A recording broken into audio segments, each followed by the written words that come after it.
Dans la vidéo précédente, j'ai abordé la question de l'aversion pour les mathématiques.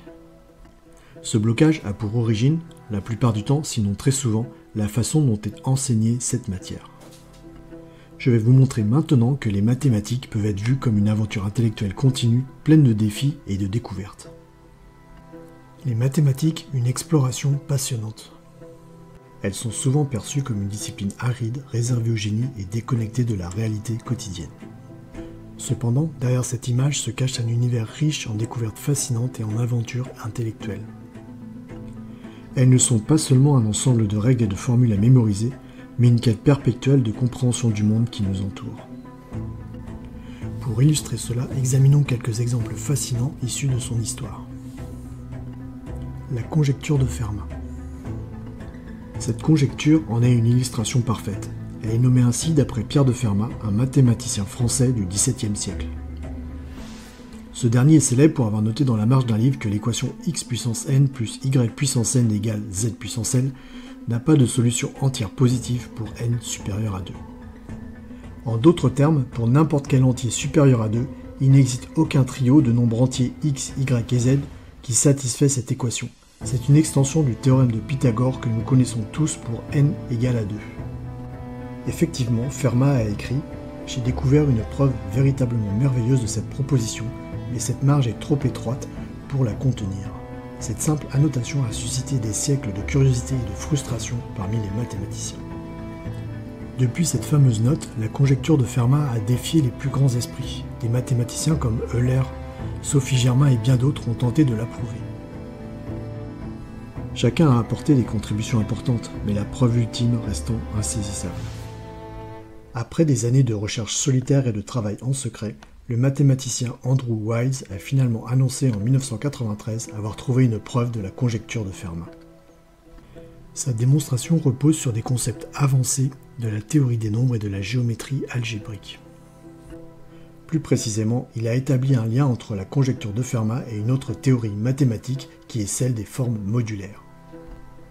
En prouvant un cas particulier de la conjecture de Taniyama Shimura Weil, il a indirectement démontré la conjecture de Fermat. Lors de sa conférence à Cambridge, il a présenté sa démonstration devant un public captivé. Cependant, comme souvent en mathématiques, la première version de sa preuve contenait une erreur. Avec l'aide de son collègue Richard Taylor, il a passé des mois à corriger cette erreur. Finalement, en 1994, la preuve a été publiée et acceptée par la communauté mathématique.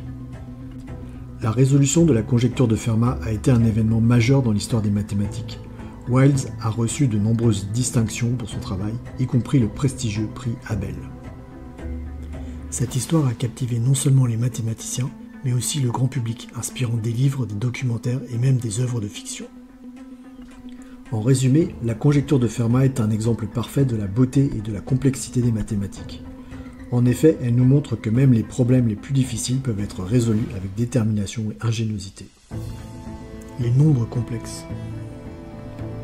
Tout commence au cours de l'Antiquité avec des mathématiciens grecs comme Euclide et Diophante qui posèrent déjà des bases solides en arithmétique et en algèbre. Comme vous le savez sûrement, il existe plusieurs sortes de nombres. Les entiers, 1, 2, 3, etc., les relatifs, ajoutant les nombres négatifs aux entiers, les décimaux, avec une virgule et un nombre fini de chiffres après la virgule, les rationnels, c'est-à-dire les fractions, et les irrationnels, tels que pi, racine de 2, et ne pouvant pas s'écrire sous forme de fraction. Mais c'est au cours du XVIe siècle qu'un autre type de nombre, les nombres complexes, commence à faire surface, et ce, grâce à un problème bien particulier. L'histoire débuta grâce à Scipione del Ferro, un professeur d'arithmétique de l'université de Bologne en Italie qui fit la découverte d'une méthode pour résoudre les équations cubiques. Cette dernière resta confidentielle mais fut transmise à plusieurs disciples. Niccolò Fontana Tartaglia arriva lui aussi par la suite à résoudre ce type d'équation mais garda également secrète la méthode. C'est enfin en 1545 que le mathématicien italien Girolamo Cardano mit la main sur les travaux de Del Ferro et arriva à démontrer la méthode de résolution des équations cubiques. Il publia alors son ouvrage célèbre Ars Magna où elle fut détaillée. Lors de ses calculs, Cardano rencontra des racines carrées de nombres négatifs. À l'époque, ces entités furent considérées avec suspicion, voire carrément rejetées. Comment envisager des nombres tels que leur carré soit négatif ? Ce fut Raphaël Bonelli, un autre mathématicien italien, qui fit un grand pas en avant. En 1572, il publia un ouvrage où il traita de ces racines carrées de nombres négatifs et les appela nombres imaginaires. Il comprit que, malgré leur apparence étrange, ces nombres avaient une utilité réelle dans les solutions d'équations. Le concept resta toutefois flou jusqu'au XVIIIe siècle. Ce fut un autre mathématicien, Leonhard Euler, qui clarifia la situation. Il utilisa la lettre I pour représenter la racine carrée de -1 et montra de quelle manière ces nombres pouvaient être utilisés dans diverses applications mathématiques, notamment en trigonométrie et en analyse. Ce fut enfin Carl Friedrich Gauss qui donna aux nombres complexes leur forme moderne. En 1831, il les représenta sous la forme A plus IB, où A et B sont des nombres réels et I l'unité imaginaire. Il introduisit également le plan complexe, qui est une représentation graphique de ces nombres. Notons que les nombres complexes ne sont pas qu'une curiosité mathématique, ils sont omniprésents dans de nombreux domaines. En électricité, par exemple, ils sont essentiels pour analyser les circuits alternatifs. En mécanique des fluides et en physique quantique, ils permettent de modéliser des phénomènes complexes. En résumé, les nombres complexes sont un exemple magnifique de la manière dont les mathématiques sont capables d'évoluer et de s'enrichir. Pour conclure sur ce thème des nombres complexes, soulignons qu'ils ont su évoluer d'une curiosité mathématique à un outil fondamental, leur histoire démontrant que même les idées les plus étranges ont le pouvoir de devenir des piliers de la science. L'histoire d'Évariste Galois. Je vous invite maintenant à découvrir l'histoire fascinante et tragique d'un jeune mathématicien français, Évariste Galois, qui a révolutionné le monde des mathématiques, mais dont la vie a été brutalement interrompue à l'âge de 20 ans. Né en 1811, son enfance et sa jeunesse furent bercées par des turbulences politiques. C'était une période de révolution, de réforme et de répression. Fils d'un fervent républicain, il fut plongé très tôt dans un environnement de contestation politique. À l'âge de 16 ans, il intégrera le renommé lycée Louis-le-Grand, à Paris, où les professeurs décèleront chez lui très rapidement ses talents exceptionnels en mathématiques. Ses idées politiques radicales et son tempérament rebelle le mettront souvent en conflit avec les autorités. À seulement 17 ans, il développa des idées révolutionnaires qui poseront les fondements de la théorie des groupes et de la théorie de Galois, deux domaines clés en algèbre. Concernant la théorie de Galois, cette dernière traite de la résolution des équations polynomiales. Ces idées, tellement en avance sur leur temps, ne permirent à ses travaux de n'être pleinement reconnus que plusieurs décennies après sa mort. Hélas, la vie de notre jeune mathématicien fut aussi courte que brillante. En 1831, le voilà emprisonné suite à sa participation à des activités républicaines. Après sa libération, il fut impliqué dans un duel dont les origines resteront à tout jamais mystérieuses. Certains parleront de rivalité politique, d'autres évoqueront une affaire de cœur. Il consacra la nuit précédant ce duel à rédiger fiévreusement une lettre adressée à un ami également mathématicien, dans laquelle il lui exposa ses idées les plus novatrices. Il y résuma ses travaux et demanda à ses amis de les transmettre à des mathématiciens compétents dans le but de les faire publier. Ce fut une véritable course contre la montre, car il sentait la fin approcher. À sa mort, en 1832, à juste 20 ans, il laissa derrière lui un héritage mathématique qui ne sera pleinement apprécié que bien plus tard. Son génie a jeté les bases de nombreuses avancées en algèbre et a inspiré des générations de mathématiciens. Les mathématiques, l'approche ludique. Les mathématiques ne sont pas que synonymes d'équations compliquées et de calculs interminables. En effet, elles peuvent être tout aussi amusantes et stimulantes qu'un jeu de société ou un casse-tête. Jouer avec les chiffres et les formes permet d'éveiller notre curiosité ainsi que notre créativité. Les carrés magiques.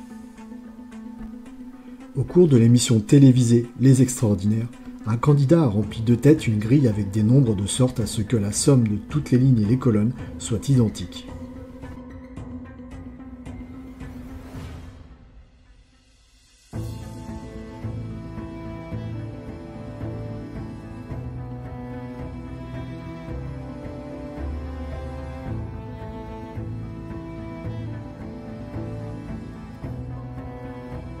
Bien que cela semble extraordinaire au premier abord, il utilisa une curiosité mathématique, appelée les carrés magiques.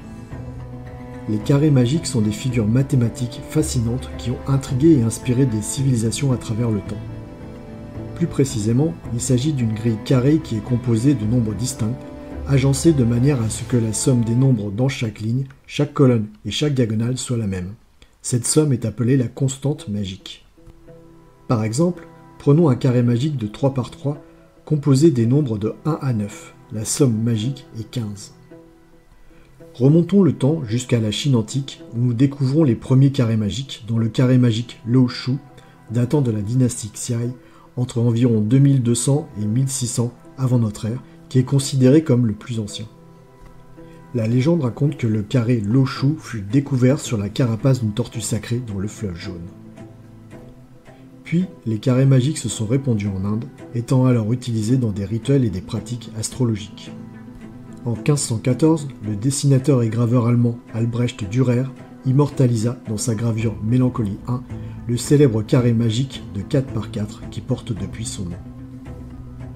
Les carrés magiques jouèrent également un rôle dans la culture et l'architecture islamique, notamment dans la construction de mosquées et de monuments, étant souvent associés à des propriétés mystiques et protectrices. En Occident, les carrés magiques ont intrigué les mathématiciens et les alchimistes. Des personnalités telles que Benjamin Franklin et le mathématicien Édouard Lucas travaillèrent sur ces structures fascinantes, créant de nouveaux types de carrés magiques tout en explorant leurs propriétés. Aujourd'hui, les carrés magiques ne sont pas seulement des curiosités historiques. Ils trouvent des applications dans les mathématiques, l'informatique et même dans la conception de jeux vidéo et de puzzles. Les chercheurs continuent de découvrir de nouvelles propriétés et de nouveaux types de carrés magiques, contribuant ainsi à l'avancement de la science et des technologies. Les carrés magiques sont bien plus que de simples curiosités mathématiques. Ils sont un témoignage de l'ingéniosité humaine à travers les âges, reliant des cultures et des époques différentes. Les méthodes de calcul mental de Trachtenberg. Il existe des méthodes et des astuces permettant d'être plus performant en calcul mental. Ainsi, les méthodes de calcul mental de Trachtenberg, appelées Trachtenberg Speed System, sont des techniques permettant de faire des calculs rapides et précis sans avoir besoin d'une calculatrice. L'ingénieur et le brillant mathématicien russe Jaakko Trachtenberg, né en 1888, est le créateur de ces méthodes. Arrêtons-nous sur le parcours de cet homme, parcours marqué par des événements tumultueux, puisqu'il dut entre autres fuir la Russie lors de la Révolution de 1917 et se réfugier en Allemagne. Mais c'est un peu plus tard, durant la Seconde Guerre mondiale, alors interné dans un camp de concentration nazi, qu'il les développa pour échapper à la monotonie et garder son esprit vif. Plus précisément, ces méthodes sont une série de techniques qui permettent d'effectuer des multiplications, des divisions, des additions et des soustractions de manière rapide. Elles sont particulièrement utiles pour les enfants, les étudiants et toute personne cherchant à améliorer ses compétences en calcul mental. Prenons un exemple de multiplication simplifiée. Au lieu de multiplier de manière traditionnelle, la méthode de Trachtenberg décompose les chiffres pour simplifier le calcul. Pour multiplier 3 425 394 par 12, au lieu de passer par l'approche traditionnelle, on utilise une série de règles simples pour obtenir le résultat plus facilement. On prend chaque chiffre du nombre partant de la droite et on lui applique la règle suivante.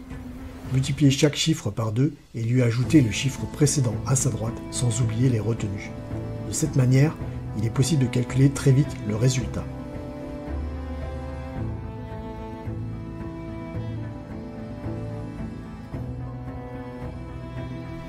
En résumé, les méthodes de Trachtenberg présentent de multiples avantages puisqu'elles sont faciles à apprendre, ne nécessitant pas de matériel spécifique et pouvant être utilisées dans la vie quotidienne. De plus, elles aident à améliorer la concentration, la mémoire et la rapidité de réflexion. En conclusion, en fin de compte, les mathématiques sont bien plus qu'une matière scolaire à redouter. Elles sont une langue universelle qui décrit le monde, un terrain de jeu pour l'esprit et un champ d'exploration sans fin. En changeant notre perception concernant les mathématiques, en mettant l'accent sur la compréhension, la créativité et le jeu, nous pouvons libérer le potentiel fascinant de cette discipline. Explorez l'histoire des mathématiques et vous y découvrirez des choses fascinantes. Merci d'avoir regardé cette vidéo. Si elle vous a plu, n'oubliez pas de liker, de vous abonner et de partager vos réflexions dans les commentaires.